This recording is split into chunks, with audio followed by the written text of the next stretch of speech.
Welcome to earnings season, guys. I'm Randy at RTRO, And I'm Dana at TJH.ja. and this is earnings season, the weekly show on finance and everything else that strikes our interest, money-wise, investing-wise. And this is another one in our COVID series or Corona series. Corona series, that's hilarious. Right? Thank you, Cardi B, for providing that wonderful that wonderful vocal clip for us via her Instagram. And then the guy, I've forgotten the guy's name, but the remix of it. But yeah, everybody locked down, everybody home. We're recording this now the week of the 23rd. It's actually the 23rd, so you guys are hearing at least this piece recorded on the 23rd. Are we talking more Corona, more COVID-19, and the situation as it hits the local market? So last week you'd have heard us talk a little bit about, I'm saying last week, but this might not come out right now, so let me not say last week. You would have heard an episode where we spoke about just small plays. I think I mentioned something about Pulse during that time, and earlier I was talking again about it. I think the point I'd wanted to say last week, and I'll make sure I say it now, is that the market is not dead. Believe it or not, I know it sounds crazy because everybody say, yo, the market down. The market is down. But you don't buy the market. As Dana say, you're not a fund.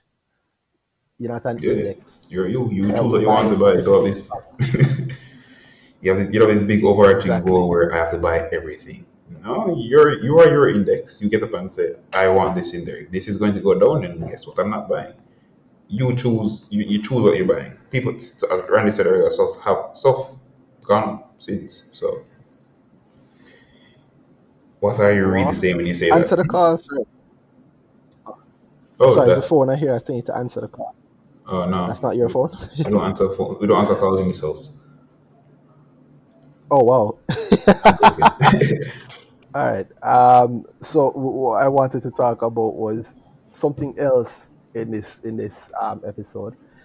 A short thing on, well, two things, because then I shared that video with me. But the point I was making earlier was that while the market is down, and it is down, there's no denying it, lots of wonderful, huge stocks out there for much, much cheaper than they were before. But while the market is down, there's still opportunities out there because every single day there's stocks that go up. Every single day. And some stocks have not fallen as heavily, and other stocks have fallen and risen back to other percentages, not as huge as they fell, but there's a rise there. No, 20% is 20%, right? Yep. 20. That's exactly how I look at it. 10% is 10%, 30% is 30%. If you can find it and if you see it there, go ahead and get it. Only in Jamaica are you vilified if you invest towards getting a set percentage within a set and a usual short amount of time. Everywhere else in the world is considered great and you consider a good investor for it. But some of you got lost along the way, you know. Right. It's funny. Anyway, I'm not complaining about this one. I keep doing this. Keep getting myself in the same rabbit hole where I complain about this for complain same way, man. Because I tired of being the only one complaining. The thing is, it's completely become pointless. You know, I for one hate sitting and I hate it myself, so I hate it in others. So I sit down and always complain about something. If you can't change it, then what's the point of complaining, really? There becomes a point where venting becomes pointless, right? So yes, yeah, you can't be blind complaining. You are correct. Everywhere else we talk about benchmarks, so you want to beat this X amount. That is setting a return. So if it's a minimum, you're setting a return amount because you're okay getting the benchmark. But guess what? You want to beat the benchmark. So that's you saying I want 0.01% more than the benchmark. So you want to beat your benchmark, right? So that is you setting a goal as defined investment in a defined return figure that you want to make in X period of time. So I'm not sure where we got to the point where it's a bad thing to say, boy, I want 30% in this year and see if it's actually doable and work towards. If it's not doable, then rework it. But first set a goal at the start about how much you want to make. That's it. If you get up and say, boy, that's not possible, then that you're saying to yourself, you're saying to everybody, that you do not have an understanding of the market to the point where you can actually set a return in the future, where you don't have an understanding of whatever you're investing in to that level. Yes, things can happen, but generally we understand that things behave a certain way over whatever period of time, whatever. So if you can understand the behavior of certain things, then the likelihood of that event happening is it's a higher likelihood, right? So to say otherwise, you're really Seems not that way saying to me. much. Yeah. And the thing is, we accept this math Mm-hmm. across investing doesn't do the math of it and all that. We accept other math that works in that same way, but we won't accept that one. You heard me complain about how risk is measured, volatility. That's you saying the behavior of the past is behavior of the future, right? Right. So certain things Mm-hmm. you're not really adding up if you think about that in certain ways. So when you said this stock will give you a 30% by the year end, if you do you have whatever reason for that to happen, and it's sound and it generally happens like that for most of the times, then I'm not seeing where you're failing if you say, boy, if profit move 30% at this at XPE, then you can say, boy, then this might move 30%. You know? So if you say things like that, then I wonder about your understanding about things in the market. But that's where you go. Again, there's no point to be complaining over and over about the one thing. And you are 100% correct. That's the thing that I had to, and I still have to remind myself about all the time that, yo, after a certain point, it's like I'm arguing about whether or not the sun is shining Yeah, or if you're it's arguing with raining. yourself at this point. And At that point. yeah, Yeah. exactly. Exactly. And I do know that I am sillier in that I really do come on. I know it's dumb, but I really do, like, I go into these conversations with the understanding that if I am wrong or if somebody says something and I realize that, wow, I was wrong, Oh yeah, I you am always learn from actually that, you know. going to change my view. Yeah. Yeah, Changing the I face am of new always going to information change is my always view. fine. There's nothing ever wrong with that. But well, I think I wouldn't say it's a Jamaican thing because I know that it's true elsewhere. I'm just using my Jamaican experience if I say it like that. But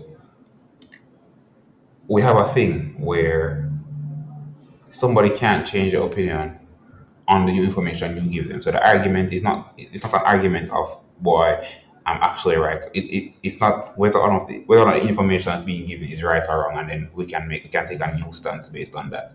It's you're actually arguing to be right or wrong. So boy, he did say this, him change his opinion, and it's not an issue.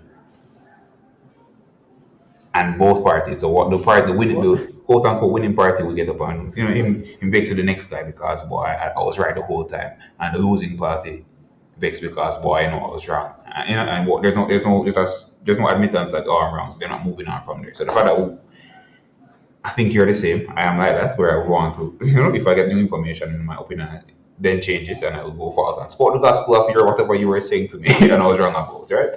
So yeah, but that's the point. You have yeah, to.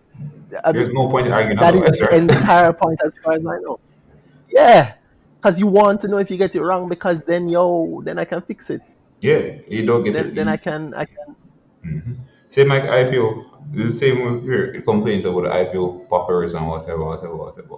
And you always said one of the worst things that can happen to you is you do well on an IPO for all the wrong reasons. Because then the next IPO you're going into, Yeah, you have all the wrong reasons going into it, thinking it's going to behave the same way, and it just don't work out like that. And I think for IPOs only, you're stocks in right. general, On that everything note, in general. Yeah. yes. And the second you can say, "Yo, I was wrong about this," and move, is a second you can change. I think maybe that's why, like, I always saw it that way, but I didn't learn it from a book or from. I did learn from reading a lot of books, but Bro, I that's didn't real life. learn it from. Yeah. Yeah, but it's not real life for everybody. Hmm. And it's me having to accept that it's not real life for everybody, and other people see this thing differently, and they're offended if you even try to speak about it differently. Hmm. So while that don't make sense to me, it does make sense to other people, and so you have to make room for that. But I'll get off that and I'll touch it more on things that I know everybody wants to talk about. So, for example, you mentioned IPOs a while ago. Hmm. I'll bring it right back to the market where we're talking to you the night before Oh yes, the TransJam. TransJamaica IPO lists. Big, big, big, big thing happening, right? The biggest listing that Jamaica has ever seen. Yep. Uh, I'm thinking about our timing on this because, well, you know what? Day one predictions. What you have for your day one Oh, they predictions? want Because no matter what, prediction. people are not going to hear this before. Oh yeah. I, Yeah, I, day one I was prediction. thinking I don't want to give a prediction. I wouldn't want to talk about anything until the next week, but that's fine. I don't care anymore. Day one, I expect tech to move up, but not heavily because we see the amount of selling pressure that's happening in the market right now. And the thing is, if everybody else, Mm-hmm. a lot of people sold stocks so they can go into transition. From last year, we hear people that who they made money on something. Some of your Yeah, man. students, people that we interact with from this investing journey, a lot of them were saving up to go into Mm-hmm. TransJam. So they made money on a stock and they say, "Yo, I'm not going to reinvest this 30% up. I just got to have the cash 30% up from what I invested in. I'm not going to invest it because I'm waiting on TransJam. And TransJam, the goalposts get moving when they list. And but they stood and they held the money. Yes. We know a lot of people that were selling stocks to actually buy into TransJam. The pressure on the market started coming around the part where TransJam unknown. So the prospectus is out, and then boy, the market, all the things will start falling because people selling to go into it. And I justify that view by the amount of money that was put forward to TransJam. $25 billion they got. Bill, yeah. Yeah. So to me, Yep. that's 25.5. yeah. So to me, that's a large amount of money, and to me, that's a heavy justification to Or okay. is it So 20? that Sorry. that hmm? Sorry, Right? I don't want to get that wrong. It's so funny how we care about things like that. Sorry, I didn't want to get that wrong. I don't remember What if it's amount of money? 25.5 or 25.1. It's 25 Yeah. point something. I think Im- point five, but check it. Yes. Imagine that. Imagine that. I'm worried about the difference between point 0.5 or point 0.1. Granted, at billion, It's the millions. difference between point 0.5 of a billion, point 0.1 of a billion, yeah, it's huge, right? But still, it's 25 point something billion that came to them. Sorry, Danai, to cut your point. But yeah, you're saying. Yeah. So to me, that the amount of money they got is a justification for my idea that boy, so a good amount of money was leaving the market to go into TransJam. Cool. So when Mm-hmm. we Mm-hmm. tangent really say That's fine. no, I don't know what I was trying to the point I was making. Oh, I think. Oh, I don't want to play it back. I don't even know if we can play it back. Don't I play think about your it. point though was around the amount of money, the money that went into the market for the or people from last year have been Oh putting in yes, money yes. So for I'm going TransJamaica. into how Yeah. TransJamaica will behave. So yeah, so and then the whole Yes. so that happened, right? Mm-hmm. Around the closure dates, things are still falling. The closure happened and things still falling because COVID started coming. COVID panic. I don't think COVID was a real factor in a lot of markets' mind at that point. It was a panic of seeing what happened in the world markets and what's happening across the world, everything falling because of COVID. And it's people start putting people. So people, I found people that were saying the TransJam fallout in the market was because of COVID. So they never had any idea of what COVID was doing around TransJam time, but then blaming COVID for TransJam's fall. So Exactly. I never understood that one. So you never know anything about COVID, but you sold when you heard COVID because guess what? The market fell and people talking about COVID, so it must be COVID. Cool. Yeah. So with that atmosphere in the market, right? Boy. Mm-hmm. A lot of people that went into Yeah, man, I'm TransJam. listening to you, same. Yeah, man. So a lot of people that went into TransJam Mm-hmm. they probably have the Mm-hmm. same selling mentality to sell it because of the behavior or whatever. Or they have something reasons around COVID or whatever, so they probably want to sell. Obviously, the first instinct isn't to sell at a loss. Cool. So you probably put up some sell at a premium. You want to sell and make some money on it. Um, but the idea is that the buying pressure on them from the market might not be that heavy. The guys that want to get in are probably thinking maybe it fall, or maybe I can get it cheap. You know. So I think the selling pressure will be heaviest overall, but early prediction I expect that some people will be buying in on the premium. So like you buying at breakup price 15% up, 20% up, maybe 30% up. if something lucky, then boy, then it Word. get heavy. But I'm not really seeing like a boy a double. I'm not seeing that, and I see where eventually, Really? hmm? And very I No, I'm can see saying really where. that's big. So you Mm-hmm. Randy?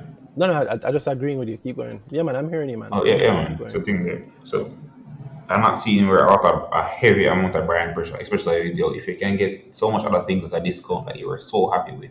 To get TransJam at IPO price or more versus boy, people been watching JMB, people been watching NCB. If you're really coming to the market, then I'm not sure that TransJam would be your first choice. Maybe get a preference because it's a new hot thing, it's the IPO, but I'm not seeing where the whole market will look that direction. The refund money came back, people got the refund, so some of that will be going back into the market. But the thing is, they don't have to choose TransJam only. It's not like regular market condition where, boy, everything up, and the best deal you can get is this thing near IPO price. Right now, everything down, so the best deal you can get is almost anything. So Everything. everything, Almost anything.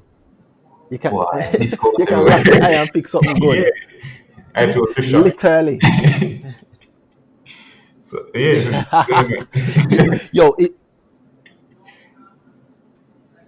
anyway, say. no man, I just agreeing with you. Yeah, almost everything is so good now that you it's almost a struggle to find a bad pick. But here's one thing I'm saying though, based on what you just said, that I don't know about. Because here's my point of contention, right? Um, so yes, the listing happened, and yes, a whole heap of and let me just cover the listing because I don't think we ever really officially said it on here. What happened was that I think everybody that's not in the public class got 100% of their allocations. Is that correct? Do I have that correct? Maybe. Or is it everybody except the pensions and public? Yeah, pensions got. The public didn't get. The pensions got all they wanted in the I, pools, but their pools are upsized. So, but did they still get everything that they wanted? yeah, because they were filled from I think the wording was that, yeah, man, check the wording. Actually, check the wording. Yeah, it's very important, right? Yes, Because it is. we know how that go. And for the people listening, I want to say how it go. The pensions have the most money in Jamaica in terms of Buying. let me say that again. Let me be a little bit more accurate. In terms of buying power and movement, the pensions have a crap load of money. Now Mm-hmm. they have so much money that there are actually restrictions on what they can buy and how much of Mm-hmm. anything that they can buy. One, to protect people's money, safety, and two, because I mean, for example, if They all the do actual pensions in Jamaica diversification. decided to buy US, yes, they do. Not the Yeah, stock yes, they market, do but actual one thing, but diversification. this is across or white, and they have the diversification net. So I can't buy too much into this company and buy NCB stock. Them can only a certain percentage of NCB. So they buy NCB Ex, stock, them can't go buy more of the bonds because e- they might too much in NCBs and go to the next company. It's diversified heavily. A pension portfolio. exactly. Yeah. Exactly. And it is because they are specifically trying to remove almost all the risk. Mm. Because their timeline is generally, Yes. I mean, 40 a years. pension timeline is generally, yeah, 40, 50 years, right? Average, let's say, and this is me guessing here, but let's say average starting work age is, let's say, 25. Yeah. Somebody starts working at this company at 25, and they're going to work there until they're 65. So they have a good 40 years that the pension doesn't have to necessarily um, pay out. That's for that one person. Or the reality of a pension is that they have a they have cash considerations that they have to do every year, all the time. People, even though the pension might start today, somebody might retire next week, Mm. and them qualify because they're in the pension. And the Yeah. pension also isn't just there to save the money. In fact, pensions are not there to save money. Pensions are there to make money, Yeah. but they're there to make money in a very structured and Specifically. Yeah. safe way. Mm-hmm. Yeah. So if you think about the people who hear me go on and on about goals, if you hear me talk about goals, a pension fund could say that its goal is to um, Generally, the goal of a make pension fund is to make you get the amount of inflation, money. Yeah, just get rid of inflation to the point where, so you would, at the point when you get your money back, you wouldn't have taken on the risk of inflation wouldn't have affected the money, so you wouldn't have lost money from inflation. You're getting about the same pay you were getting when you were contributing initially. So that's the thought behind it. That's what they Ideally. want to take it from you. Yeah. So saving Ideally. up the And pay. if you get deep into it in a realistic, yeah, if you go deep into it in a realistic way, you can see that it's they're there to make money over a long period of time. Let us say 40, 20 to 40 years Mm-hmm. with minimal risk in order to keep the fund active and liquid enough to do any payouts and handle any fees along the way Mm-hmm. while maintaining not just the value of the contributions but also growing it. So they Mm-hmm. have to beat inflation every year, plus pay the Let's pension pay some managers, money. Yep. plus grow the rest of the portfolio. Yeah. Yep. And that's why we see pensions are able to buy something crappy now at a crappy price because Mm-hmm. it's okay, we can wait the 15 years in which We time will. Yep. this buy is no longer a crappy buy, Mm-hmm. which is why pensions can do what a lot of people can't. No, tying it all back together. Why did we mention pensions in the first place? Um, if if the pensions didn't get as many stocks as they would like to get or need to get or want to get, then they have to buy it on the open market, which is after a list, which means that there's going to be heavy demand from people who have money, in this case, the pensions. Mm-hmm. Uh, so it's very important for us to know. I just remember when I started all of this. So it's very important for us to know what it is that the pensions got. Because in the event that all the pensions are like, oh, well, we got everything we wanted, then that cuts demand immediately. Not that there isn't still demand, but Mm-hmm. the big money people don't have the heavy demand. Yeah. So I'm looking at it And I've now. always been saying, look to Victor. Hmm. Wait, so I'm looking at it now, and it says all applicants in Yeah. this pool will receive full allotment based on transfers to the registered pension funds and ETA reserve pools. So, yeah, all the pensions that apply to the IPO, pension funds that apply to the IPO are fully allotted. Hmm. But the No, wording they might receive be, full allotment. So anything they applied for, they got it oh in yeah, that's terrible. yeah. But my consolation In full. is, yeah. So my consolation is that they may not necessarily have applied it all they were hoping to get in the IPO. So the pool might not have been exhaustive Hmm. for why this is all the money all the pensions are willing to give to TransJam. So then it might be an average down, so it's a discount on whatever the market price is, because generally pensions would apply to an IPO and not get everything. Because they have a special pool here for themselves, that's a guaranteed discount that they might get. There's a pool for themselves, that work out. I'm getting a better allotment than if I was fighting for the shares with the general public, right? So that I thought, agree. so they might not have applied for all they could have gotten. They might have applied for and say, all right, so at this level, an average, when I buy on the market at a higher price, then out of a certain amount, a certain price, then I can average down. Whenever I already average down what I'm going to buy on the open market. So it's going to give me a better average price when I actually buy on the open market with whatever I have remaining. So there might be that. I've seen pension funds where they don't actually apply with all they want for the market on the market. They just apply with a certain amount, knowing that on the market I'm going because I know so I can't get everything I want in that. Yeah. So that may be consolation. Stuart South, a guy from Investing Group. He Big up mentioned, Stuart South. yeah, I've big up seen, Stuart. I met him both the place, and then of course I gather he's done that. I also saw him at, yeah. Big up Stuart. Yeah, man. So he mentioned a good. He said he gave a good point that so pensions are generally split up into pooled funds and actual pension fund. So pooled funds will have restrictions on their buying. So generally, so sometimes pensions so pension managers what they'll do, they have a pooled fund for, so they have a equity fund. So that equity, they this fund buys own equity, this fund buys own bonds and whatever. And then when you go for a pension product, then the pension product, your pension portfolio would actually would just buy pieces of a pooled fund that they have already. The pooled funds will have restrictions on what they're buying. Get me? Say that again. No, I So, don't. Repeat that. so say good example, Sagicor is a pension product, right? And they have pooled funds. Mm-hmm. So they have an equity pooled fund, a bond pooled fund, and whatever pooled fund for different asset classes. And then when you actually buying those pension product from them, so you go to them for a pension plan, and the pension plan, the nature of it is that you choose the allotment. So you want 15% in the equity fund, 10% in the bond fund. So every time you donate money, you'll be buying a piece of that fund instead of so you get me? Mm-hmm. So then your performance Um, of your pension plan will be based on the performance of those funds, and those funds won't have any restriction on how much of whatever asset class they can buy. Generally, sort of a equity pooled fund would just be buying equity heavily, and the pooled funds do not classify as registered pension, so they will not fall in this class because the fund itself isn't a pension, okay, there we go.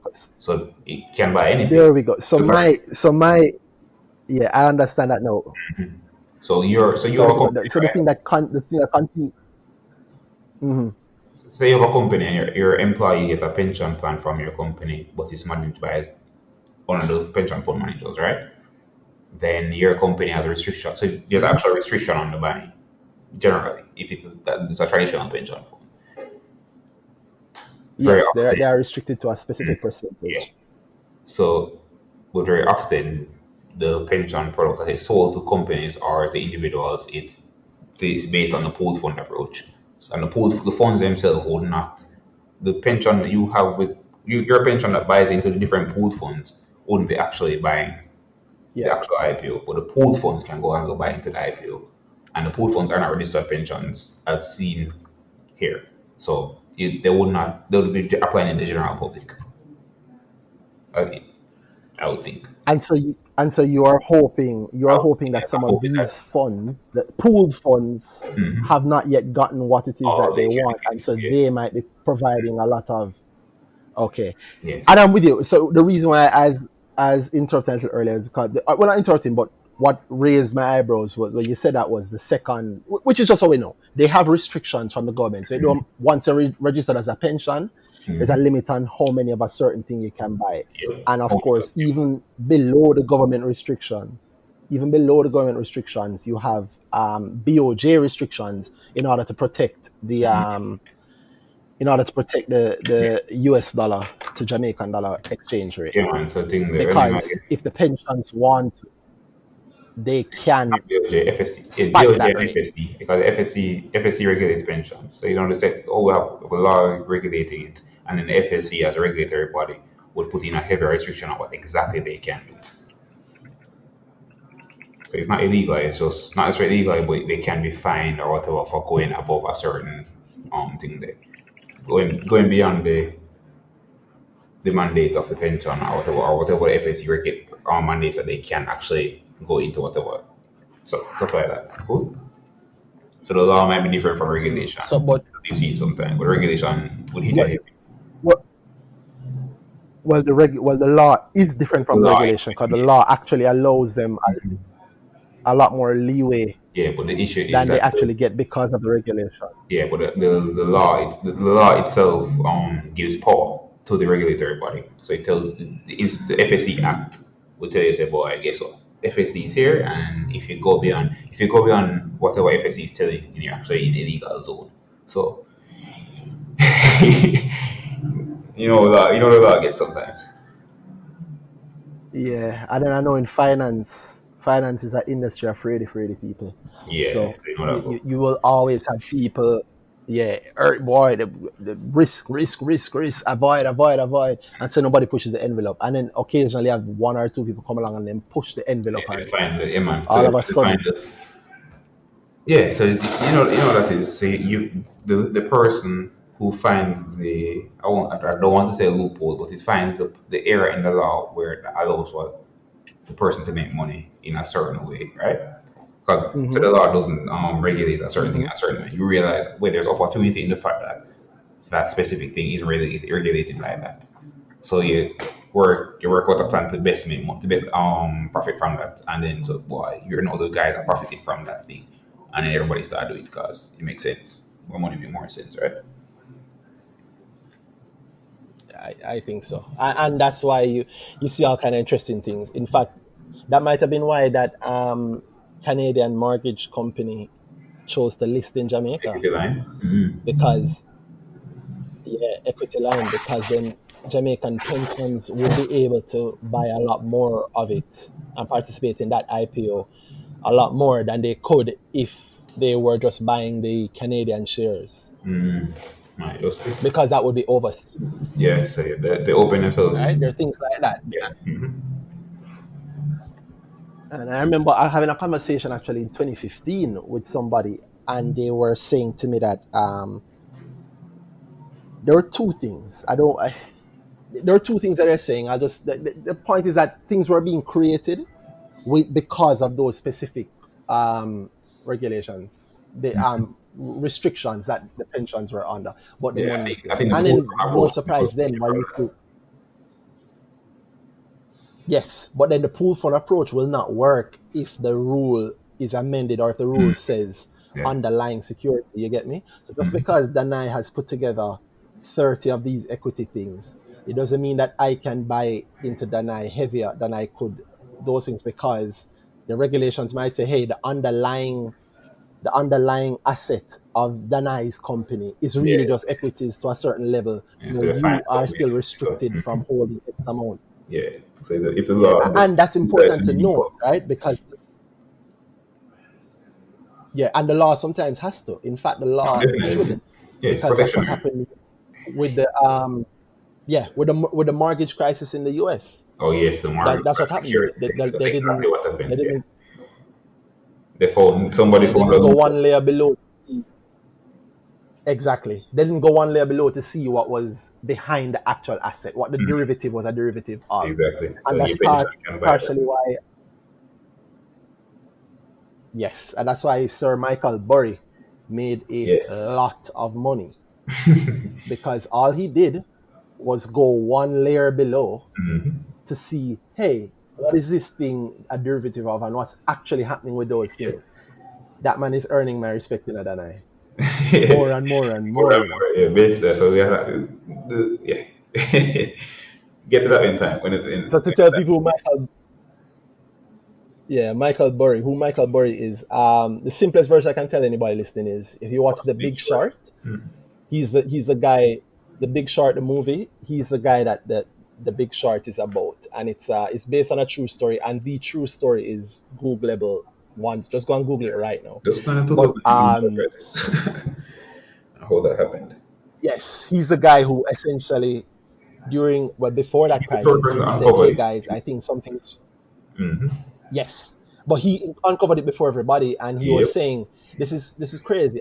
And so his response into saying that it was crazy, if I can summarize for everybody, was that he controlled a fund, and it's his fund, so people invest in his fund, but he controls it, and he has ultimate control over his fund. And he took his fund and he bet against the entire market. Now, if you know anything about the U.S. market, there are certain things you don't bet against. Like, you don't bet. You do not bet that the U.S. financial system is going to go through a crisis. Right? That is a sure way of it. Is something that everybody knows it don't work. And when he did it, a lot of his fund people, and understand the people in his funds are rich people, really rich people, wealthy people who can say, all right, I'm going to give you $1 billion here, $1 billion there. Um, and of course, those people are like, hey, you're being crazy. What are you doing? This don't make sense. And he said, no, it makes sense to me. And they're like, no, this is crazy. And it went as far as they're like, okay, we're going to pull our money. And he, because it's his fund and the rules of the fund allow him to, said, no, I'm not allowing you to pull your money. I have made a bet. He did a short against that. That's the thing. He did a big short against the market. And it's a risky thing if you get it wrong. And he did it. And he held it right through. They actually sued him. The lawsuits are crazy. People send death threats, blah, blah, blah. And in the middle of all of that, boom, the derivatives fell out. The market fell out. The And you financial talk crisis of about 2007 happened.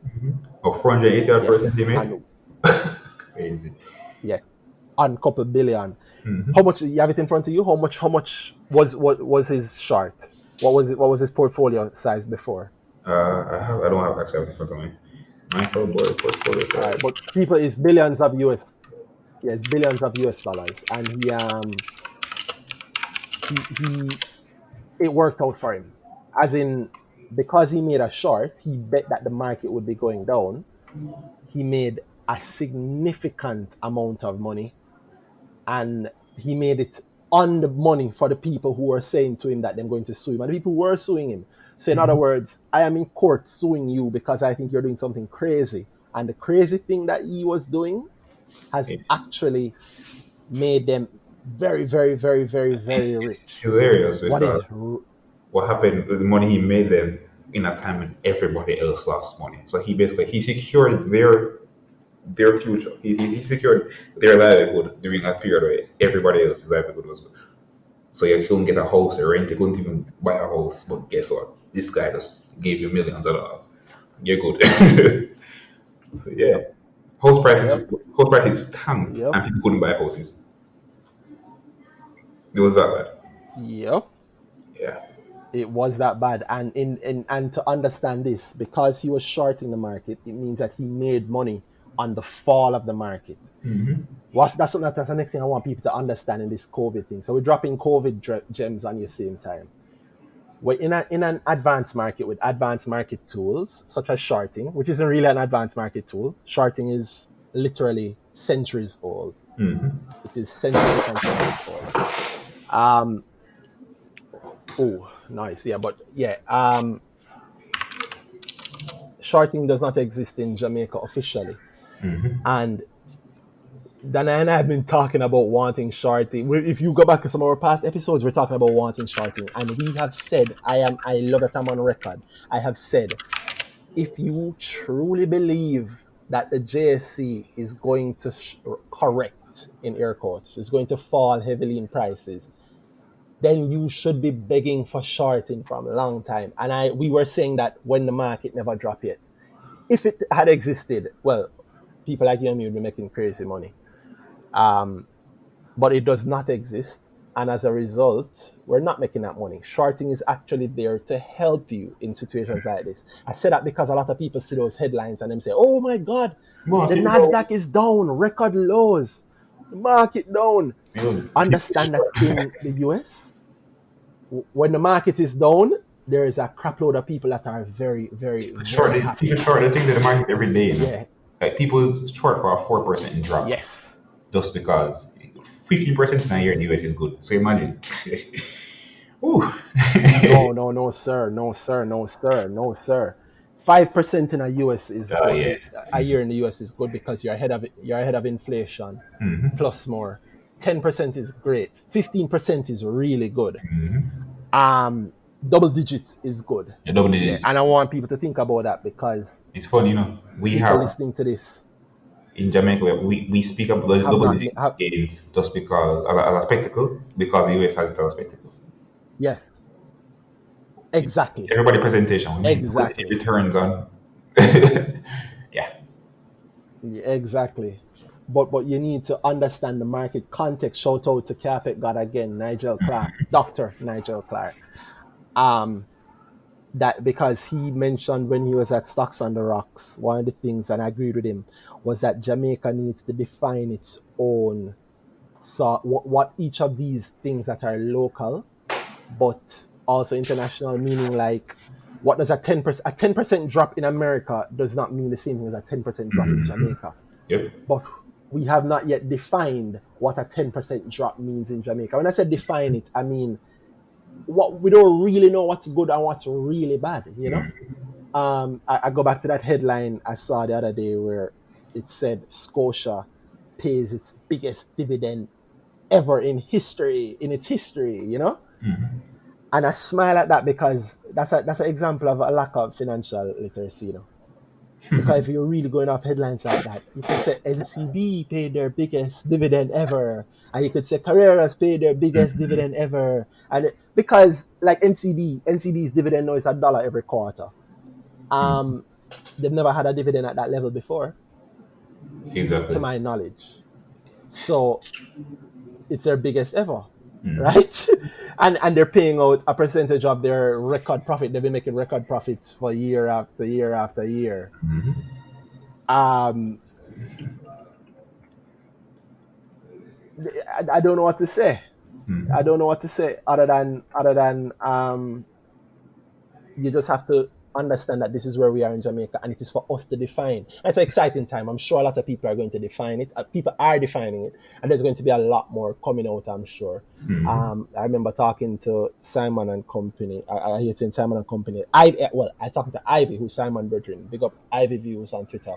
Current FIFA master. Yeah. Brother, the man that make me want to stop playing FIFA.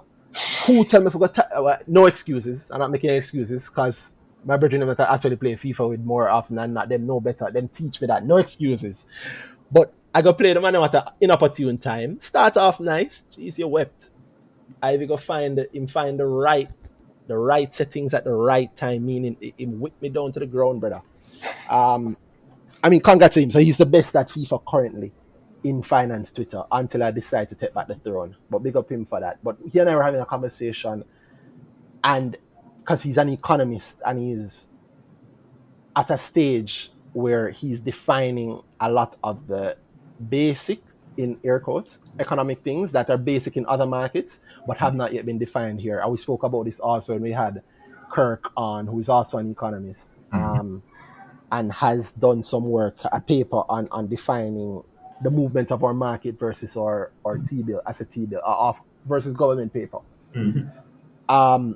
So big up both of them for that. But yeah, this long-winded thing was just to say that in Jamaica, we need to start defining a lot of our things in our market and stop shouting down people in the market just because them don't agree with us. We need to look at what they're saying, judge it based on the tenets of it, and see where there's money there. Because a lot of the things that you've turned down. Say it again? And not because America means it. That's what you go here. Exactly. When I talk to my friends in the US, and my relatives in the US also, who know about investing and so on, they always come with like the most advanced market things, and I always feel so bad having to tell them,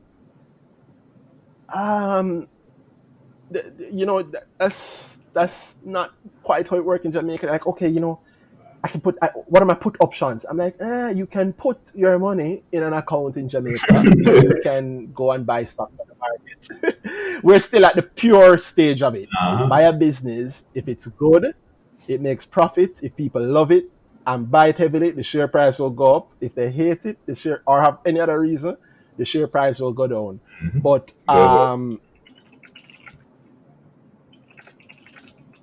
But outside, sorry, I was just clicking because that's Shanice, top striker Shanice, who says she can join us.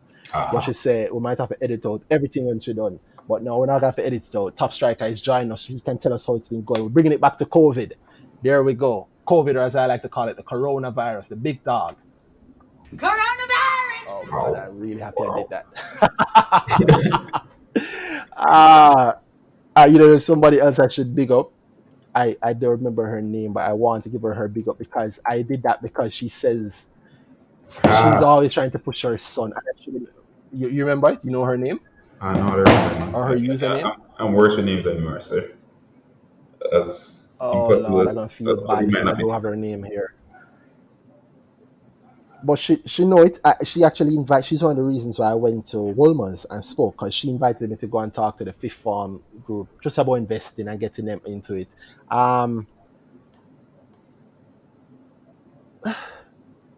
Thank you to her for that opportunity.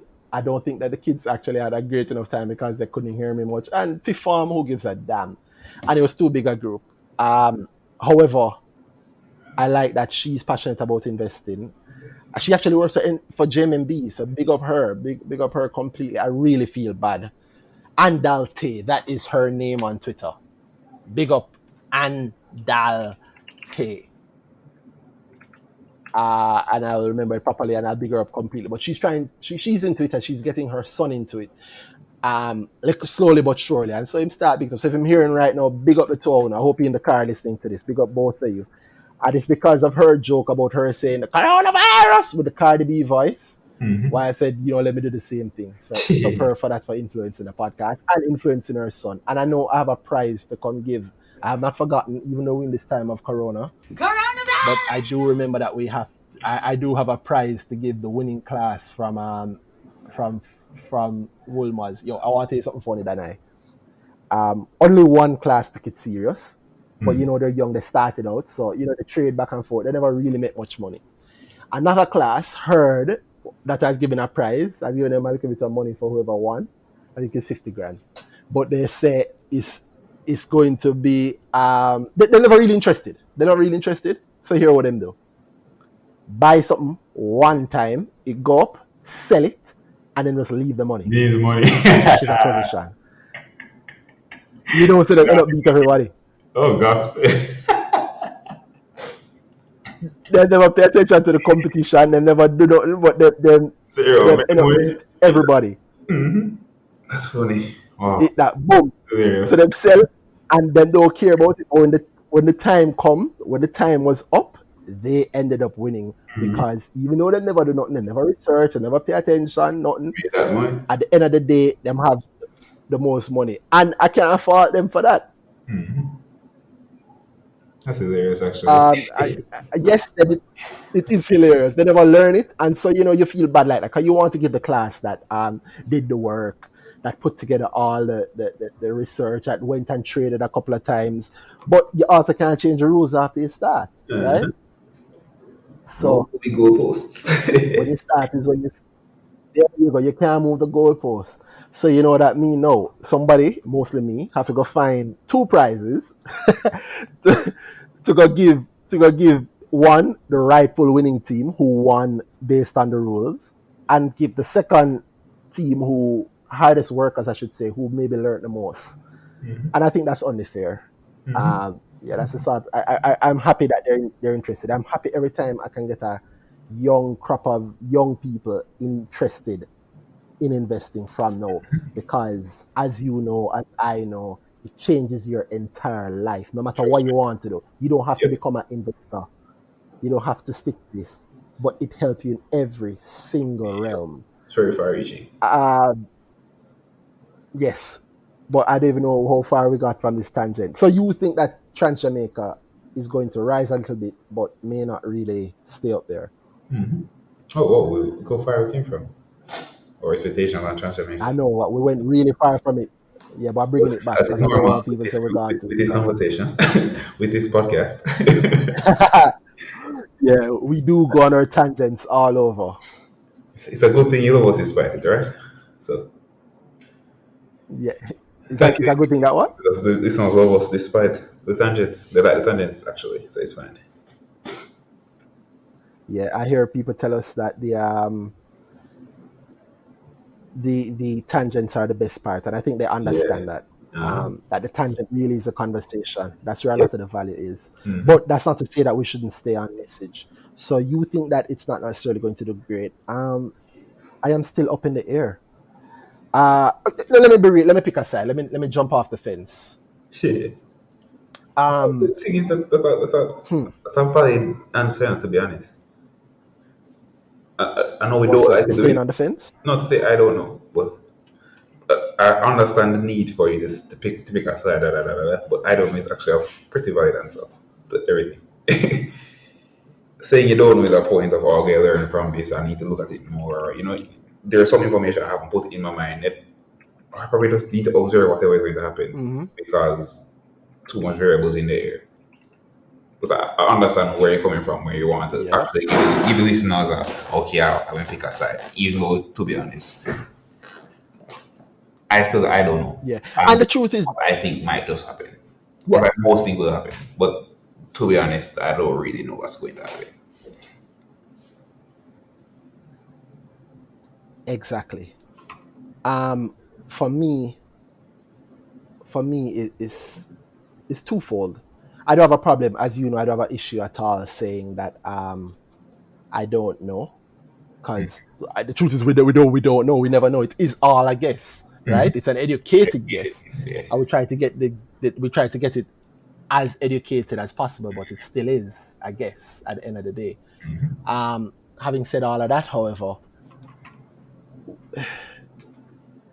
I have been hard on the industry because I want them to take positions. I want them to guess. I want them to guess and guess openly, and then speak about that open guess, and then go on to measure against that guess. And I don't think people understand how much of the industry doesn't do that. But this is not industry beating up episode, right?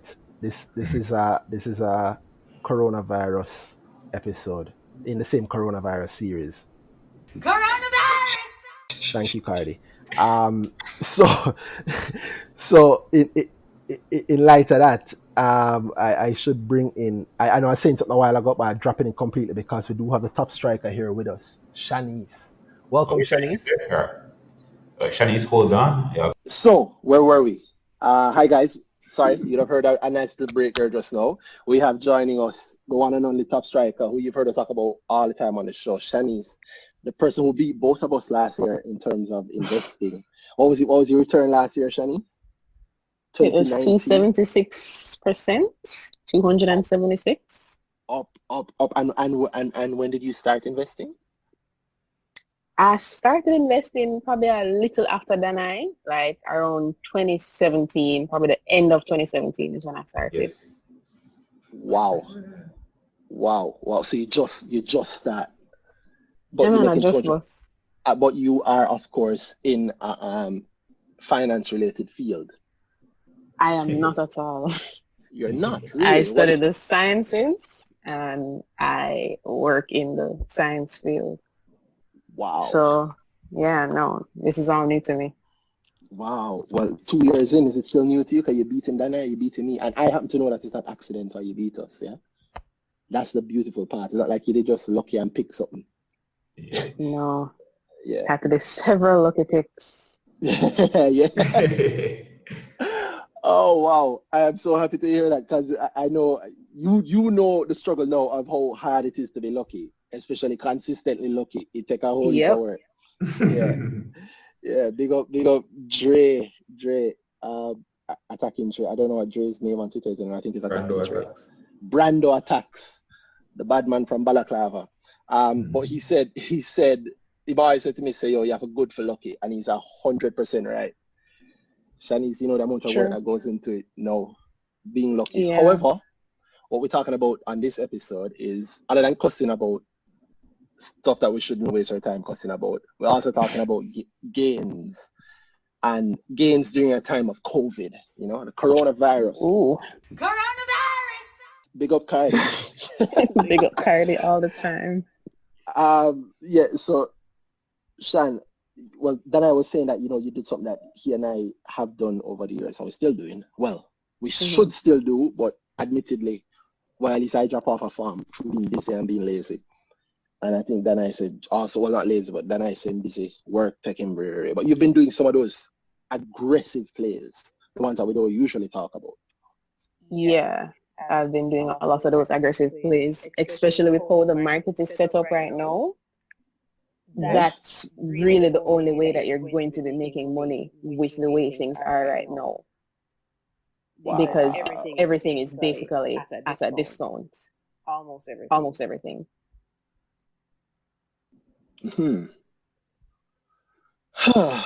What is not a discount? You said that. And guys, if you hear the sound off, it's because, again, we're all being compliant. We're remaining socially distant. Is that the right term? Am I quoting social from distancing? Yes, social distancing. Right. Social distancing is different from being socially distant, you know. One is social distancing is a directive from the government. And social distancing is what your girlfriend complain about. Wow. Wow.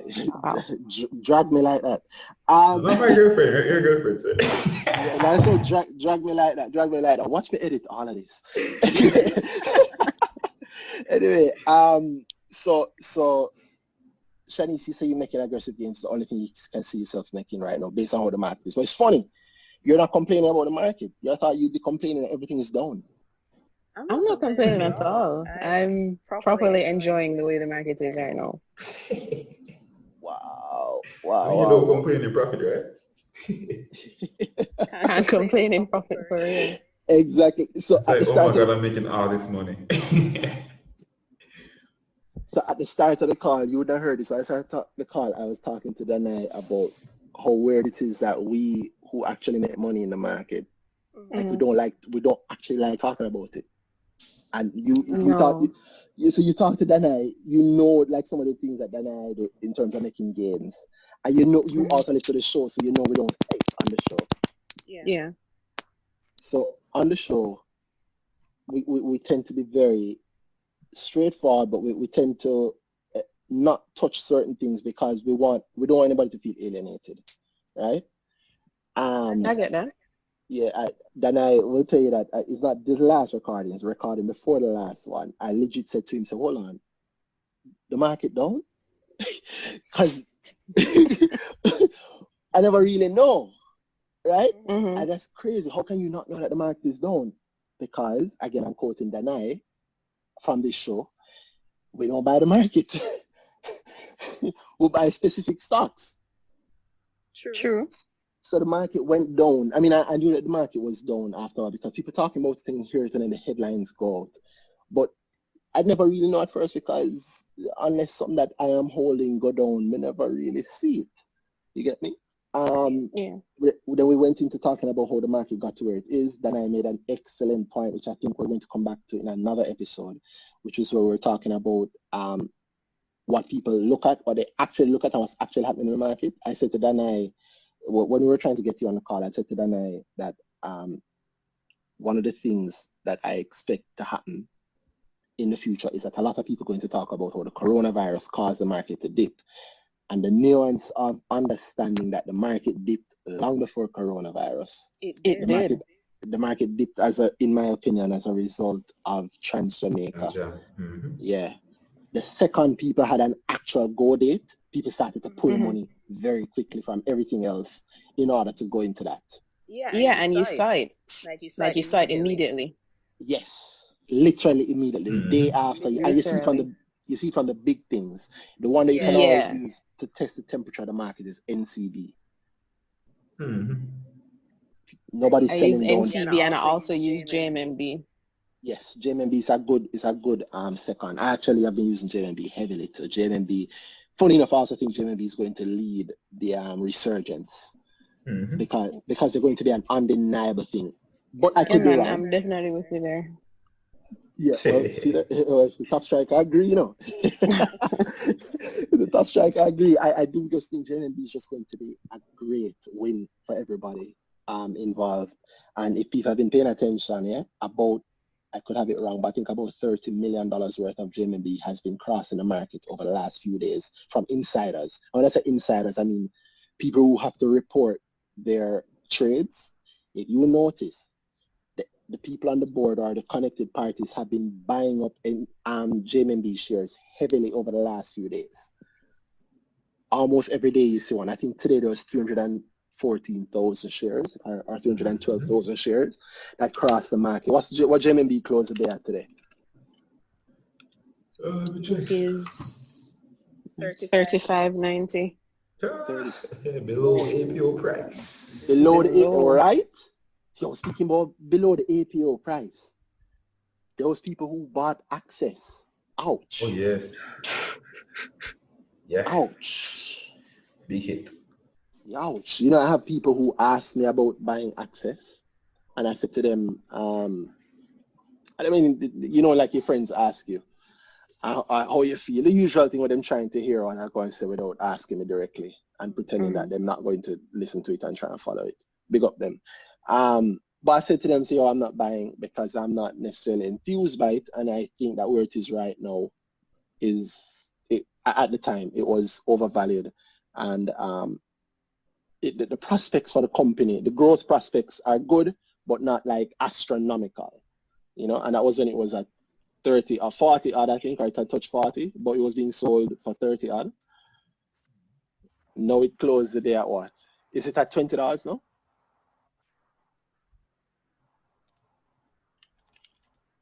Do you guys know? It's at $18.46. Wow. Wow. I know one guy who two things I said to him I never listen. It and the Proven. Proven I had a more nuanced take on at the time, and I still stick to Proven I expect big things from now, but access at the time, I'd said, boy, I don't know about it. Him say, I trust him, thing, I do it, I talk to him, advisor, him have a couple advisor friends, him have to say, I talk to them, and then I go in. And I think he went in. I think he went in heavy too. And he went in from this sale. So he went in from the proven sale. Thoughts and prayers. Thoughts and prayers go to him. Yeah. I'm sorry for that. Yeah. But you know, I find in this time, I'm finding things, it's hard for things to be overvalued anymore. Like if you look at the PEs of all of these companies, like everything either level out or we are below them, are below regular market value. Like only a couple things holding on the high. Like ISP that carry the trade more than so it always fall heavily. Yeah, ISP have the protection of being closely held. What's crazy to me though, Virgin PE, looking at Mayberry sheet, 87.48 PE and 11.96 price. That's close to the buyout price. Woo! And the PE is so high. Says Virgin, boy, it's actually disappointing where they are right now, from where they're coming from. Well, you don't expect like an earnings surprise from them? No, I just remember during the buyout period what was happening with the company, the trajectory they had at the time, but the post buyout switch up, the numbers started looking very depressed. Right? The earnings haven't been great. Yeah. Well, they might have an earnings surprise. According to the same Mayberry sheet, there seems to be an expectation of them coming in with heavy earnings over the next few reported quarters, maybe the next one or the one after that. And I could see some of that. There was something in Berger that I should remember from like my personal use, where I remember like when this pass, the effect is going to be blah, blah, blah. I don't remember what it was. I think I do expect them to have better profits now, but again, not better profits to justify where they are. I don't know if they'll be good enough to justify their price, you know? Kind of like how that as scrambling, trying to find a way to justify Fontana being worth $8 or more than $8. And with Fontana, then no, that's another one. My God, $3.99. Mm-hmm. Wow. Blessings. Wow. From blessing season, the earnings season, the blessing season. Blessing season. Hallelujah. Oh my God. Oh my God. Fosrich too. Fosrich below IPO price. I saw a tweet saying that today. Jeez. 244. What did the IPO at? What the two? That'd be at 2. I know GUS has 250. I know 2 or 250. GUS was 250, so I think this is 2. No, it was 2, yeah. Fosrich was 2. Or it traded below IPO price. And it traded below it. I mean, that somebody today decided to sell below IPO. Somebody just want to get out. And right?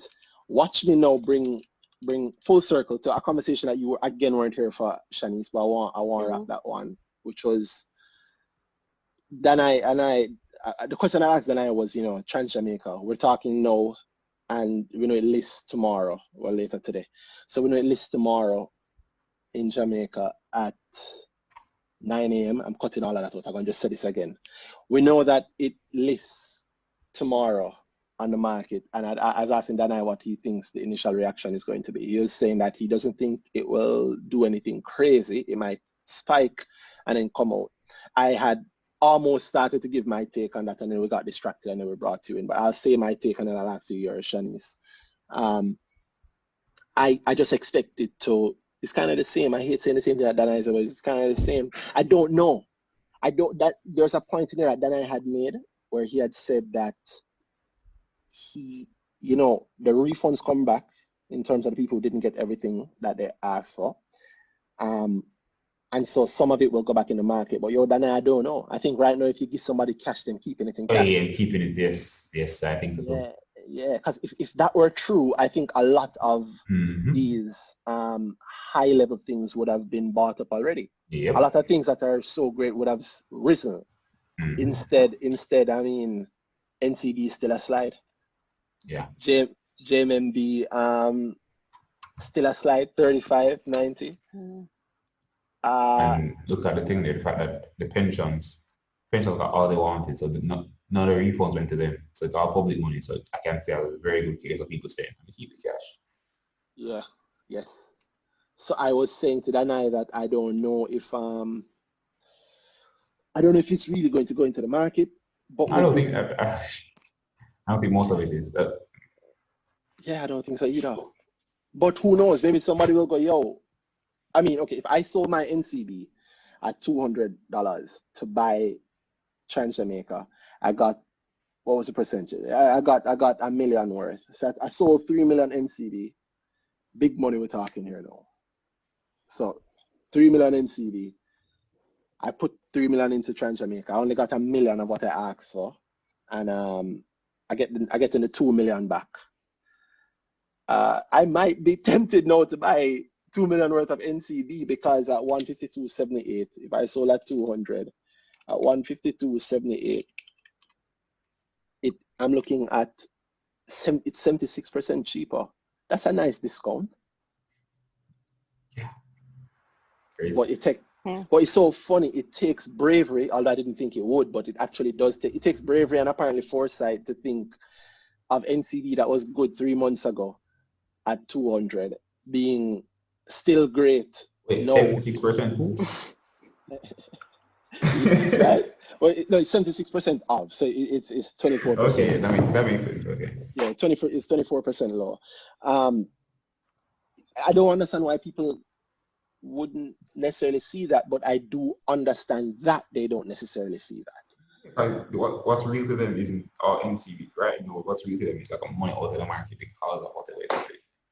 After them, and the panic, you know how that goes. So you see it falling, so in the rational thought isn't okay, so this is the rest of the world. Rational thought really is everybody's leaving, so I might as well leave with them because I don't want to be the bottom. I don't want to be the last to leave. So exactly. The herd runs, and you have to understand the less financially literate you are, is the more you react to herd mentality. And so maybe I don't have an opinion for yourself. Yeah, it's really what everybody is doing. As far as you're concerned, the guy beside me is more informed. Yes, or just the straight more reasonable. Base fare. No, the thing with TransJamaica is it's probably going to be the stock, or it is the stock with the most, or will be the stock in my opinion with the most retail investors. And we know pensions push the market and hold the market, and the big companies, the houses also do the same. But retail investors like you and me actually define the market. Yeah, and I say that because if it has the most retail investors, if it fly, that's great. But it could also have the most selling pressure ever. You could have more people going, yo, I just want to get out. And I suspect that that might happen because I think it will hit the 30% tomorrow, the 30% day one. Or at least 15. Well, yeah. After that is a mad rush. And you might have like an intraday recovery, so like it's tanking, and then somebody decides to buy it up. So it recovers like for a couple of minutes, 30 minutes, and then you see it again down. So maybe a matter of to the bottom. And we already discussed what kind of heavy selling pressure this fair, because amount of people, amount of money in there. People exiting hard. Yes. So, I see people exiting hard as well. And bear in mind that people got large allocations, yeah? Mm-hmm. Yeah, they did. Yeah, the reason I use a million on my example just now is because if you applied for $1 million worth or less, you would have gotten your full allocation. Mm-hmm. Yeah. Or if you applied as a e-tag customer. So if you applied as an e-tag customer, you get everything. I think a lot of people got a lot of what they applied for, and I think a lot of those people don't know anything about stocks. Mm-hmm.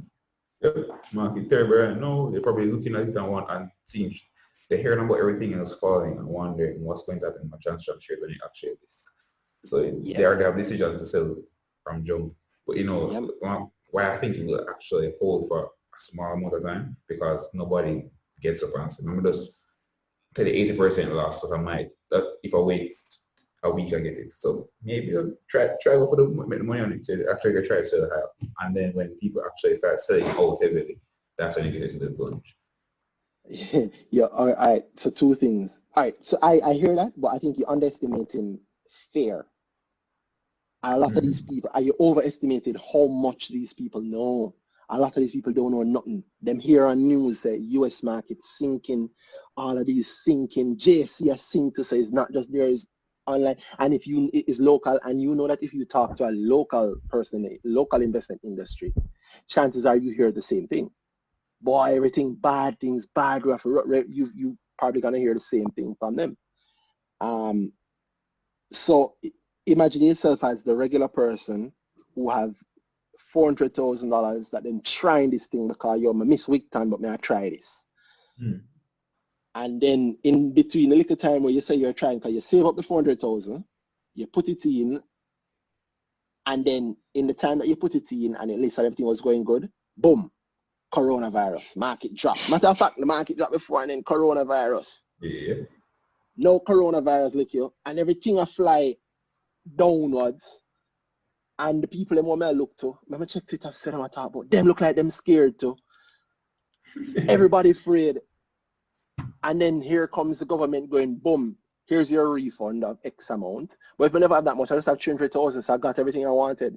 So tomorrow morning, I was saying, again, we're saying this before at least.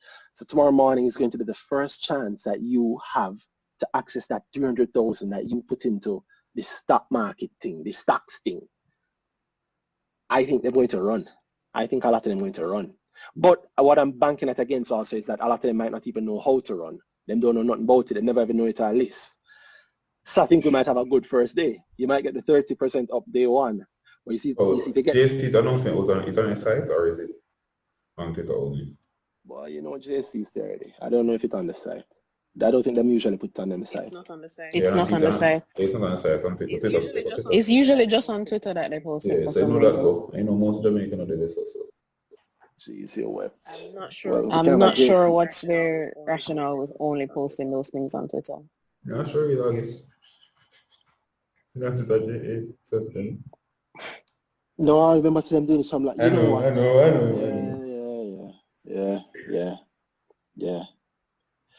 Anyway, big up JC. So I think what's going to happen is that he's going to list tomorrow. You might get the 30%. No, this is the assumption that the pensions truly have, and the pensions and the big guys have what they want. Now, if the big enough guys do not have all that they want and they're still trying to buy up more, then we might see some sustained volumes coming out of it. But what I think could happen is that even if the big guys want buying what they want, well, no, because they're going to buy in bands. So even if the big guys buy what they want, I don't know nothing about this stocks thing. I never know say it list tomorrow because I'm not on Twitter. So that means tomorrow it lists and it hit the break at the 30% up. But on the news is when I'm going to hear about it. And that's when things get different. So I watch news tonight, the Wednesday night after a list, and I hear it say TransJamaican list. It went up 30%. Also Wednesday is the business news day. So there's going to be articles in the newspaper about it. There's going to be people on Twitter talking about it. There's going to have people on Instagram and so on talking about it. You're going to hear it up 30% in the same newscast that you hear how many other things drop. And you're also going to hear that US markets are still draining because you're going to hear that coronavirus is at its greatest rush in America right now because it's going to be more testing, blah, blah, blah. Jamaica now up to 21 cases, yada, yada, yada. It's all fear. You see the fear? And here is $300,000 that I put in, and it's no longer $300,000, right? It's no what? 390,000? Did I get that right, Dana? 30%? Yeah. Yeah. So it's 390,000, and I am able to pull out that. May I take it now, and it up. May I take it now? So I think day two, the breaker might fly downwards. I don't know how many people are. Yeah, I don't know how many people are going to go, yo, let me wait it out. I think I'm going to go, yo, 30%, that sounds good to me. Yeah, so my real issue with the going up, so I can say with that rationale, my issue with going up is who will buy it up. Exactly. Who's going to buy it up on day one? That's true. So yeah, You put it out there. So you put it sell out there and hope that God says that somebody take that. And then it might be a fight to the bottom from there. You know that go. You're hoping and then a man hoping too and you're trading in front of him once you put a lower sell and then just start race to the bottom with the sales. So that can happen. So if somebody don't buy it quick enough, then gonna have some losers. Jeez, you wept. Shanice, what do you think will happen? I think we're going to see a little rise on day one. I don't know if I want to even put it at 30%. It's gonna hit the breaker. I think it's gonna hit the breaker. But it might actually start trending down on day one because a lot of people want cash. And I know a lot of people that I spoke to or that told me that they were going into it wanted a quick flip. For some reason. Yeah, man. For some reason. A lot of people wanted it. A lot of people wanted it. So as it comes to the market, people are going to be trying to sell to get that quick flip. And who is going to buy it? Is a very good question. Especially at a premium with the situation in the market right now. You know, you're right. I thought of day one, but I never think even beyond day one, meaning not beyond day one, within day one. I think you're right. It might hit the breaker in the first hour. Yeah. I'll come back to that. I think it hit the breaker in the first. But then after, you see, once the breaker free up, it's selling pressure. Yeah. The sell queue is going to be full. Yes. And you're going to have a few people trying to buy some. And right now, if I ran a big fund, if I ran a pension, I would not buy unless I have a little directive. I would not buy. I would wait. Because I'm going to have to buy the fund anyway. And you know it's going to fall. Yeah. Wow. And it's so funny because TransJamaica is actually great. It's a good company. But even funnier, well, you know what? Hey, especially for pension fund. Yes, specifically for pension funds. Actually, so it's a sort of thing on which you can build a huge legacy, which is why I think JMB and NCB put so much energy into it. Wow, day one might be very interesting for real. I never thought of that. Thank you, Top Striker. You might have saved me a lot of money. We'll see what happens. We'll see what happens tomorrow. Yeah, but you know it's so funny. I don't know if you do this, Danai, but for me, like the we'll see thing, it's a kind of like inside joke because the we'll see. Like we'll see is for people who not really into it. For me, I'm into make it happen. You get me? Meaning I act against it. And I do have. Did you guys apply for any? I didn't apply. No. I didn't apply. No. I did. You did, Danai? Yep. I did also. I applied as a toll. I had an e-pass person, so I got my full allocation. But Corona came out swinging on me still. So. Swinging. But to me, the path was, to me, it looked like we can get in and whatever. And then Corona did this thing. My first signal against it was behaviour right as the day, as the TransJamaica closed. I looked up his APO, so I was like, so we have a place for the refunds to go to, so it might not come back to the market and go back to TransJamaica buying. But Corona did this thing and just erased my thought about what can actually happen. So I thought this hour it could be gaining, but no, it might not look so good because I can see people looking to hunt it on the low. You can get that first trade tomorrow. Shanice, you know my style. Early out. I still boast about me being the guy that sold signals, I was one of the only sellers of signals before it fell. Yeah, you got it on day one. Got in, got out, and then watched it tanked. Yeah, man. That's a 2 day one people. I remember him and my boy from 876 investor who got select F at the 70. He's the one person who got it at the 70-something%. And then, well, not one person, but he was one of the few. And I sold my select F as a pretty good. price as well. I think I was up about 60%. Wow. Yeah, that. Yeah. And you say you start a little after Danai. So from This is 2017, a good year to start. it looked that way. 2017 must have been a hell of a year to start. But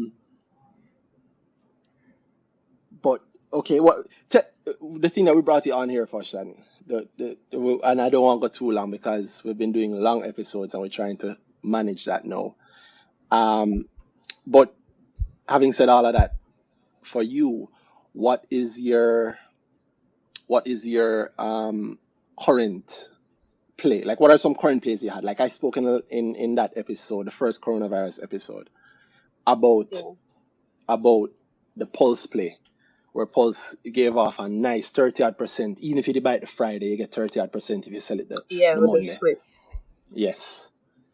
And that only works obviously if you had shares before. So anybody saying, no, there's a T+2. Yes, we know there's a T+2, but it requires obviously volumes from before. What kind of other plays like that are you seeing? What you're willing to share that you've done, or you've done in the past, I should say. All right, so I've been doing some very short-term plays. Some short-term, I'd say average 20%. It's very risky, very dangerous. Wouldn't advise people to do it, but it can be done. With how the market is right now, you can look at the queues. They're very scanty, especially if the buy queue is very scanty. I look for a price that would chip the breaker, and I set that price. Wow. When it fills, the stock halts. As soon as the stock is back trading, I sell the stock at about 20%. Yeah, you're because right. it will automatically fly back to there, because the price that I got it at was very low. It was unrealistically low. But people want to get out of the stock because people want cash now. So they're going to sell to the person that's buying volumes that they want to sell at. And when it opens How do back, you pick these stocks? the stock is going to go right back up. How do you choose which ones to do it to? Yo, she's so right. Though, before you said that, I am definitely, I am editing the whole of this. I'm joking. It's No, How do I say choose? that. I choose, wait, go ahead, Dana. I mean, she look at the money in her pocket and then somebody get her that what she's doing is wrong. Yeah, it risks. That's So yeah, man, it's risky. Of course. Say it again. There are a lot of people that speak against day trading. Yeah, but yeah, right? I mean, I'm not going to complain about the profit that I'm making. That is heavily risky, though. Say it again for the people. It's heavily risky. Somebody tell you that it's not going to last forever, as if you don't know that. But okay. They can say that, but I've been doing it a couple times, and I don't just do it off the top of my head. I see it done. Mm-hmm. There was I'll put the Cygnus one. Cygnus, when it was going down, when it just started going down, I think Cygnus hit about $18 and everybody was freaking out. And then it came back and it went right back up to $21. It did it about twice. And I remember I went to my bed that night and I'm like, yo, this can't miss me tomorrow. I have to go into that tomorrow. So I liquidated all of my stocks. I sold everything before I could lose out on it. With the exception of about 2 companies. Wow. Let me get so I liquidated. Position. Yo. You sure you never do finance? I didn't do finance, no. But how could you know this? I just wasn't about to lose, and I saw where it was going. I saw JMMB for a while, because as I told you earlier, JMMB is one of those stocks that I look for people to sell when they want to go into something else. Because a lot of people have a lot of it because of the APO. So I got out of JMMB. I saw Cygnus heading down. I sold all my Cygnus. A couple of my other stocks, and I kept 2. So with the money that I had now, I was very liquid now. I would put all of that. I put all of that into Cygnus at 18. I put an order for Cygnus at 18. It failed. Mm-hmm. It halted. It immediately came back and sold at, what did it sell at? It was sell at around 21. And immediately I'm out. It went back to 18. I am back in with the money that I just made from it. In other words, you you get to buy it at what the difference in that was the big price? I know the 18 was the other price. 21. 21 Was it and 21? 18. That's 16. That's 16. That's 17. 16.6. They take fees out of it. What your broker fees, Shan? 0.75. 0.75? 0.75? Yeah. All right, that's smart. So you even smart. There we go. So you're doing high level plays. You understand what you need there. You need immediacy and you need low fees.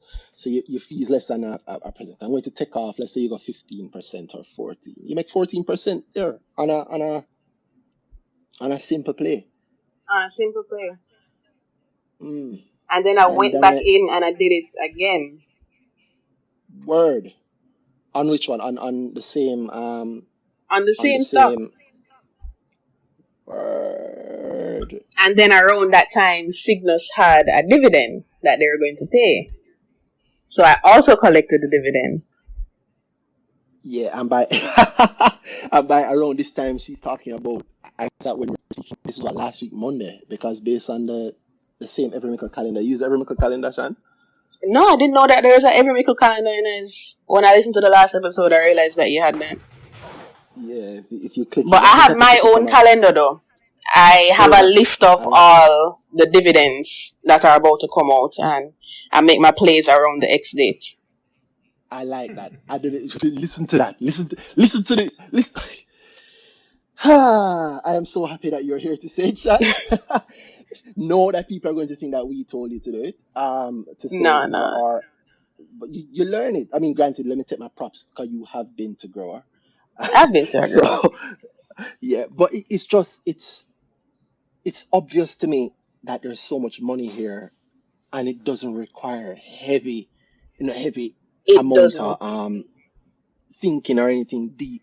And like you said, you had the calendar already. It's the same reason I had the calendar, you know, and I said, let me share it with everybody. So my calendar now has all of that in it. So it has all of the declared dividends. And then I add in other things, you know, so things like AGMs and when results are due, so on and so forth.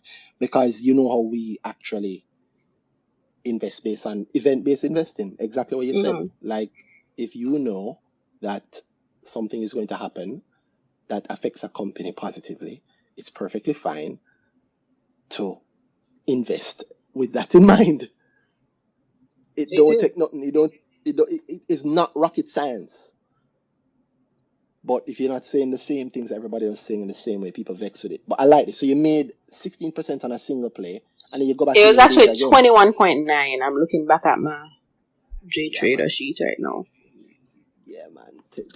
Make your coins, move. Okay, 21.9, which pushes you up to 21.6%. If we say 1.6 out for fees, we say both sides of the fees. You're looking at 20% same way. Damn. And you do it twice. Yeah. So you've done in a week. You've done something in a week that gave you 66% of the entire market's movement last year on each leg of it. And then you know my thing already. 3 turns of 20% is more than 100%, or is 100%. You sure? Here, everybody. Yeah, no, watch me get that wrong immediately. It's 3 or 4. What's it? 4 turns is definitely, but I don't remember if 3 is also there. 4 is definitely. 3 is not. 3 turns are 20%. Correct. It is not. It's 72%. Yeah. Well, Christ. And Shan, for you, if you only did 2 turns of it, so you only made 44% in a week. In the middle. You know, when everything is done, and you know, that was actually one day. Whoa, my God. And I am here quarreling with people on Twitter. I need a box down to rotted. One day, exactly. And the thing is, these plays are happening every day. Every day you see Every something single like day. that happen. Every single day. Like I said to Yesterday, Danai, go Sagicor ahead. Sagicor went to $43 and then went up to $50. Hmm. And that was heavy volumes. I think there's a Scotia dividend date passed it. No man, it don't No, pass it. it's today. No, it was the Wednesday. It's the same as TransJamaican. I think the X date for it. I think. No, Let me not get that wrong. I think it's at the end of this month. Because Scotia is on my website. So. Yeah, Scotia has make sure I get this one right. So today is the 23rd, 24th, and Scotia has their X date. Yes, the 30th. Nice. The 30th is their dividend? Their X date. So the 31st is their dividend payment? Yeah, their record date. The record date for the dividend payment. And guys, if you don't know what that means, check the show notes. You'll see a link in there explaining X date and record date. But record date in this case is just the date of record. The date, anybody who is a shareholder on that date gets to participate in the dividend. I just wanted to be sure because I'm not seeing it on my calendar here. Today is the X date for JC. Yes. I'm not seeing Scotia at all. That needs to be added. No problem. So Scotia have a dividend coming in. And what dividend is it? What's the yield on that dividend? 55 cents. 55 cents at current prices. 55 cents at Scotia's current prices. If they're close to that 39.55. Wow.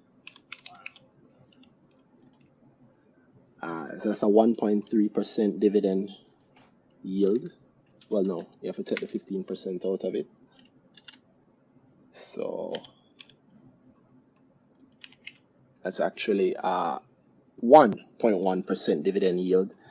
And at your low buy and sell price, you essentially can, if you're buying and if you stay in or if you're already in, that's a 1% dividend for you. Now, I've always said that I don't care about dividends, but free money is free money. Yeah. And when you're making the plays like yours, this is important because this can pay. Worst case scenario, this pays for itself. Exactly. And I'm not usually a dividend person either. It's just recently. Yeah. Go ahead, Danai. Danai. I'm just laughing. Don't worry about me.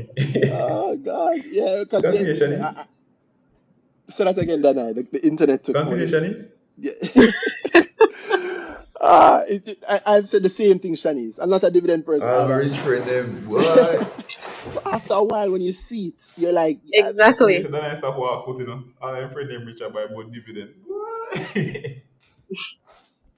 You cracked up a while ago, Danai. What you said a while ago? I was saying it's weird I'm gonna stop walk foot. All my friend them invest with dividends, get rich and switch. Oh my God! So you just decide to join all of us and buy a car? Is there any bought a car? Oh God! Oh God! Here we go. What are you saying? I never heard it. You're talking about cars. My car is in the airport parking lot. Why? Jesus Christ! Because I didn't think I would be gone that long. Corona. They're going to kill me with fees. Oh my God. Yeah. So you go. Contributing to hotel development, airport development.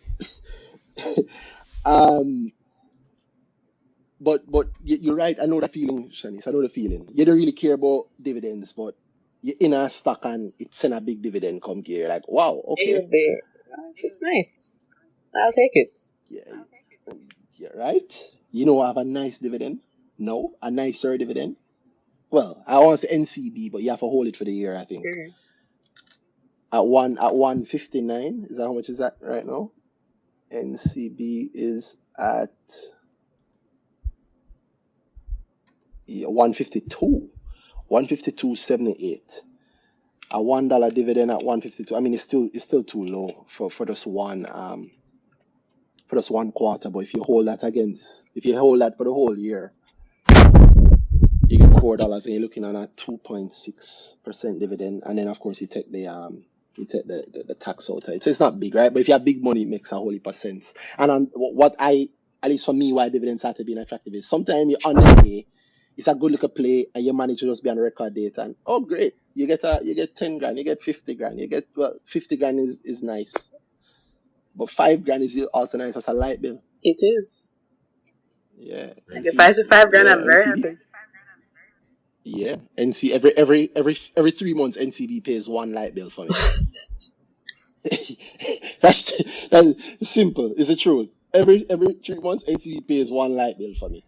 Because my dividend fund is more than 5 grand. It can cover that.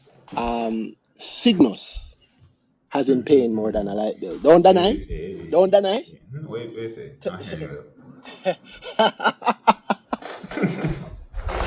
Oh God. But Shanice, I'm proud. I'm happy to hear somebody else doing this. And also, Shanice, you know a lot of women doing this. I don't know any other women doing what you're doing. I don't. Well, the group now has a good number of women who seem to be, doing well with what they do. So better than men. So better than men. Yeah, man. The group is coming up with a lot of women, so I think we're getting there. Yeah, but specifically for that group, I had always wanted it to be a place where women could feel comfortable going and coming through. So I'm not surprised about that. But I noticed outside of any place where it's like specially curated to involve women and have them included, you don't hear a lot of it. You hear a lot of either the pandering or it's just a whole heap of man talk. Or sometimes you hear a whole heap of man talk. Because men like to talk. And then just silent. Yeah, we chat too much. That's a fact. He said on his weekly podcast. Oh my God! But yeah, it's a weird thing to me because I think women are damn good at it. I don't know anybody else doing what you do, meaning being as aggressive. Women doing what you do. Yeah, but I do know women investors that are damn good. Yeah. I just want to see more because I'm very interested in seeing what happens when more women start to make them voices heard and make them voices, them money heard on the market. Because you don't have to talk and your money talk loud enough. True. I know you tell us a while ago says when you sell Cygnus it drop come 17 and make the whole away dead. The rest of us who are still in die. I also wonder a lot about the effect on all the things that we have coming to the market. Then I mentioned earlier what happened with the APO, with Proven's APO, right after TransJamaica early closure, I think, or after it closed. But now Corona mashed up a whole heap of plans and a whole heap of investments, including my investments, are pegged to other plans. Pegged to and they push back now. Yeah. It's rough. I know that hit me specifically with Pulse. Yeah, with Pulse, I felt that one. It fell all the way down. Now it's at 245. Now I'm only up 145%. Oh no. Yeah, it's rough. It's rough, guys. It's rough. Thoughts and prayers. But what's the reason for hope? Let's give some people a reason for hope before we wrap. Other than because people still not going to do some of the aggressive things you are doing, Shanice. So what are some of your reasons for hope? How long do you think something like this can last? Meaning this downturn. I think until the virus peaks here in Jamaica. Yeah, because there are a lot of people that are probably expecting us to go on lockdown, and they want to prepare for that time. When you need money. When you need money, yeah. When you need cash. Yeah. It's a major thing. And well, for anybody thinking that, guys, do remember you can take a loan against your shares. Ask your licensed investment advisor about that. Ask your broker about that. Yeah, some houses Yeah, some people feel weird about it, but we need to get past that. Nobody has ever gotten rich on their, well, people might get rich on their own. Nobody has ever gotten wealthy on without debt. That other people's money is one of the secrets to making money. I think the last Ask person I Mr. talked, Buffett about that one. right? How can that be, Danai? What's today's Buffett moment? Buffett never borrows. Everybody knows that. He never borrows. 90 billion in debt. and he never borrows. Why in God's name would he use his money if he can use yours? Oh Lord. But I think some people might be fearful of it, but I think the smart people amongst will know that a debt against your shares is good. It's a great asset, and anything you borrow against your shares at this low level is supposed to fly. Then I touched a PE point earlier. NCB's PE is now down to 13 times. Yo, Pulse's PE is down to 6. It's crazy. 6.1 times. I should get back into Pulse. Damn. Oh God. I mean, I can see a case for people being sad that they never get it at $2.45 in maybe a year.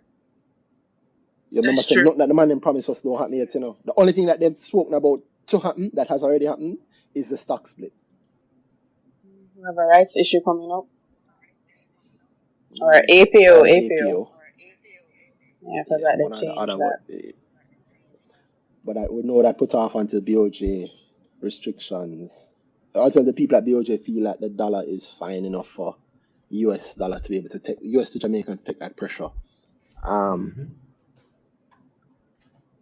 But I think a lot of things have also fallen. There's something that I said before that I tweeted it before, and I think it's worth saying here.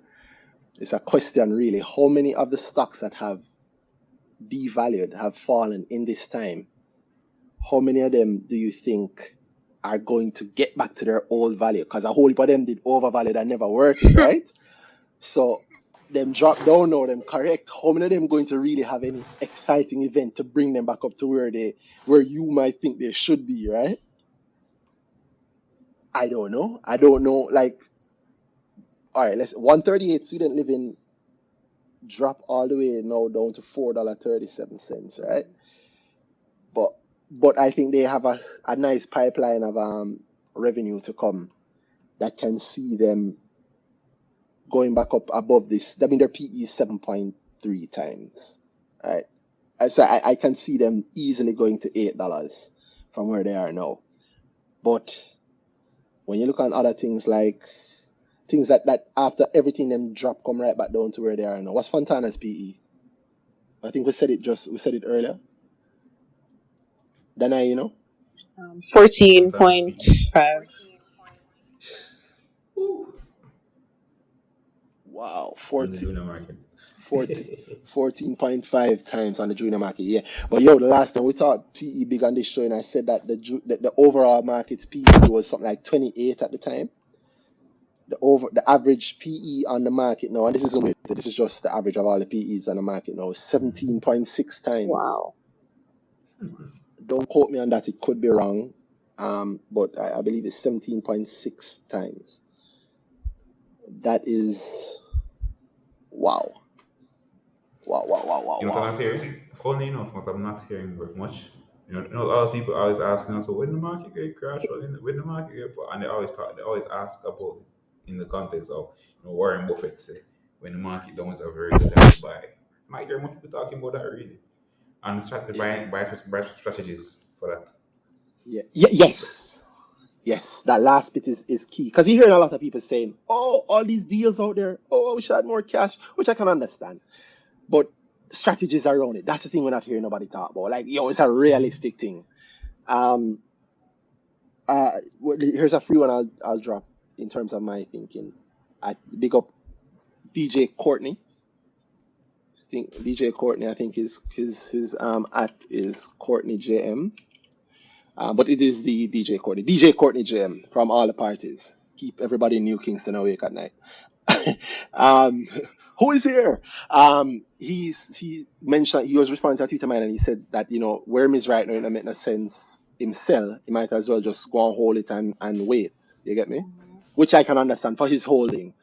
But that's one strategy. Another strategy is the hardcore strategy, which is we're here to make money. Yeah. If you need to make money and everything has fallen, them going to rise. We make money on the rise. I am okay selling something that has fallen 30% and putting it into something else that I think will rise 60 or 70% faster than that other thing that I took it out of, even though I know it's going to go back up to its eventual level, right? NCB is going to go back to 200 and pass it in time. Maybe in a year. It'll definitely be ahead of 200, right? But I don't think it's going to be ahead of 200 in the next 2 weeks. But if I think something else, XYZ, is going to rise 40% in 2 weeks, I am going to put my money, I'm going to take it out of NCB, I'm going to put it in that thing I think is going to rise 40%. And then when it rises 40%, I'll sell it and maybe carry it back to NCB. Exactly. It seems so clear and straightforward, but if you say to get vilified, and I mean, people say it's risky, but it is risky, but it's not the riskiest thing in the world. It's not. Yeah, there are much riskier things out there. Even your Shanice, your mid-Q play, your play in the middle of the days is riskier than what I just said. It is. Yeah, I mean, Fontana, as much as I thought they were maybe overvalued, because they got to 8 and they got to 9 at one point. Did they ever touch double digits? No, I don't think they ever hit the 10. Yeah. They have? But I don't know, but I don't remember off the top of my head. I don't remember them, because I remember those days for Fontana. Yeah, I remember when they're at 9. I remember when they hit 9. People were going crazy. I was mad at myself for not selling at the 9. Yeah, same. But I know that it couldn't last. The underlying value just wasn't there. The 2 week range is 9. 9 at highest. The 52 week high is 9.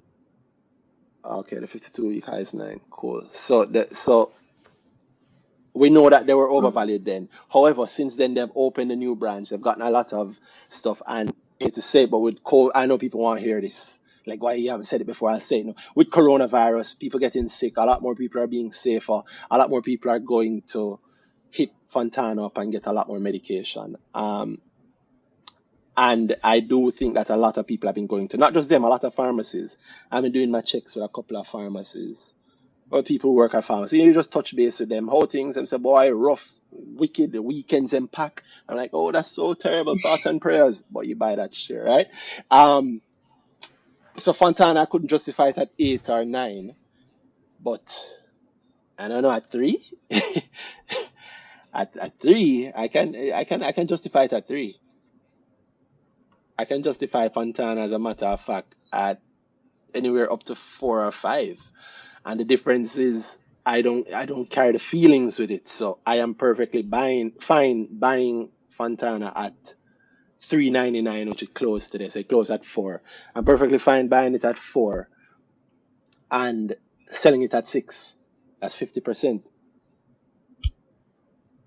And I think any good news will send it there. I think what's going to happen with this market is that once we get over Corona, we're going to see a bunch of things shoot up given any good information. Yeah, I think so as well. And a bunch of them have good information coming. A whole heap have good information coming. Like crazy good information coming. Crazy good events coming, not good information, good events. Key among that is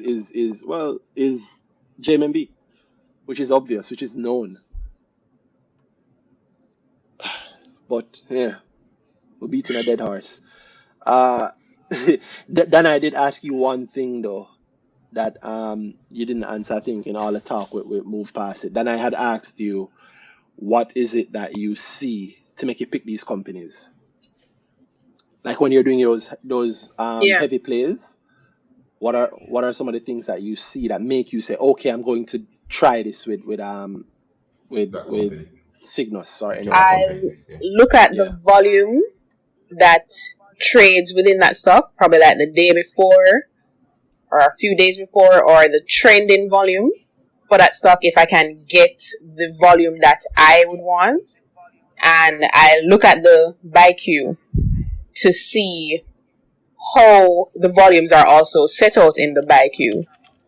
Because if there are a lot of small volumes, those will probably go fast. So I just put in a big order at a low price, at the lowest price that I can get it at, to ensure that they'll want to sell it to me, to make it look attractive to somebody to just dump their cash in that.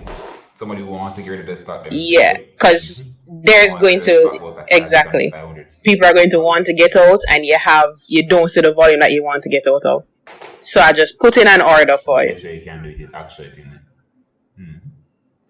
Sorry, then I internet never liked it. The internet took what you said a while ago. You want to come out of the stock, but say you have 500,000 units, but you can't come out because only 200 units. Exactly. If Shanice come with 500,000 units, then guess what? It's my exit. I'm out. That's the price I can get it at. I'm out. Yeah. And if you don't understand something like that until you know what somebody's looking for when they're actually selling a stock. Yep.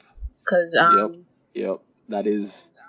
I remember one of the queues I was looking at, Seprod. It was very scanty, and there was like small volumes that are trying to be bought. So I just put in a big order at a very low number. It failed. It halted. And as soon as it came back, it went right back up to where it was before. I bought it at 31. The secrets. It went up back to 36. And it closed today at 36.79. So even if you did wait a little bit, exactly, you get out fine. And that's not any heavy percentages, but again, this is within a very short amount of time. It's within a day. And but it's 18%. Damn. It's 18%. And before people come kill us, this does require a lot of knowledge. Well, as Shanice can tell you, how long before you're comfortable doing something like this? That's probably what we should ask you. 2 years. Started trading in 2017. So you just start getting comfortable doing this stuff. Yeah, no, I was never comfortable day trading like that. It's really just recently that I started making those very aggressive plays, because I saw the market going down and I either went down with it or figure out how to manipulate it. There we go. I don't use that word. Yeah, God, yeah. People think of manipulation as something bad. Yeah, say how to profit from it. Yeah. It's like when you say creative accounting, everybody goes crazy because no, that's a bad thing. Yeah, but I understand what you mean, Shanice. You didn't want you don't. There's no need to sink with the ship. There's absolutely no because need there's still money to be made. Exactly. In every crisis, there are people making crazy money. True. Yeah. Shout out to the people who are selling face masks right now. So there is literally always some profit there to be made. So I'm glad that you're saying that. Anything you want to leave the people in with, Shanice? But we're going to wrap it now. So thank you for visiting us and speaking to us for the last half and hearing us yap for the last half. But also thank you for showing that it's something that can be done by somebody who's just starting out, somebody who doesn't know a lot and not in finance. Well, thanks for having me, guys. I know it's been a while since I'm supposed to come on this show, and every time I'm supposed to come, something happens. Well, I'm glad I finally made it. Yep. Yes. We're definitely having you back again. So. Yeah. And probably very quickly too, because we want to wrap up this first quarter. I mean, by the end of March, there's a lot more things that will come out in terms of results. Yeah. So we definitely want to have you on that episode. Sure. So you look out for another link from us. But tell the listening public something. Tell them what you want to tell them, what you want to leave them with, what you want them to know. What do I want to leave them with? Nothing. No, Shanice, that's fine. Don't make any pressure into just saying anything.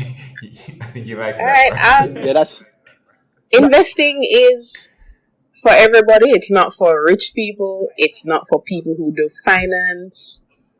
You can literally have no knowledge of anything in finance and do well in investing. You just need, Randy says it all the time, you need like a high school education, probably not even just prep or primary school education, and you can do this. And there's money to be made out there. So why not take advantage of it? We have the best stock markets in the world. Yep. Why not? One off. Imagine that. During the biggest dip of the market that don't have any short, you draw 44% in one day. Light. It can be done. Thankful for that. Yeah. Thank you so much, you, Shanice. Tell the people that we act if you want them follow you on Twitter at exaggeration.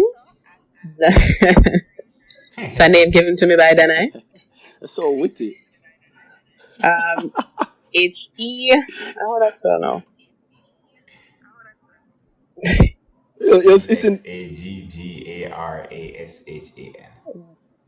I think I said that right. There you go. It'll be in the show notes. It will be in the show notes. Thank you so much, Shanice. And then I who think I want people to get pressure. I don't. I just don't want to be the only one talking.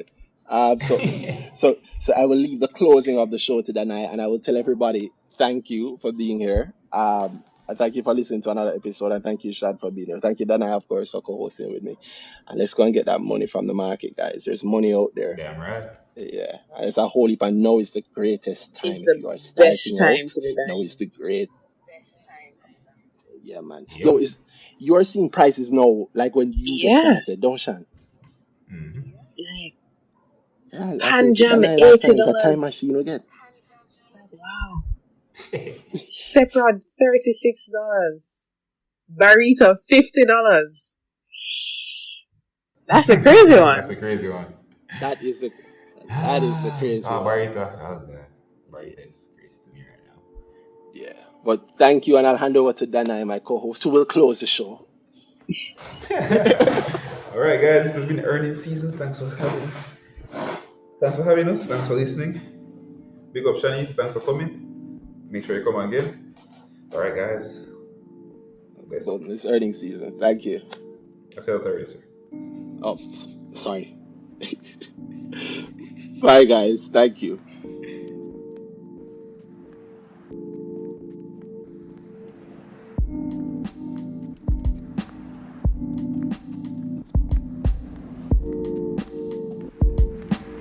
Whatever you do right now, don't you stop. Earnings season, bro.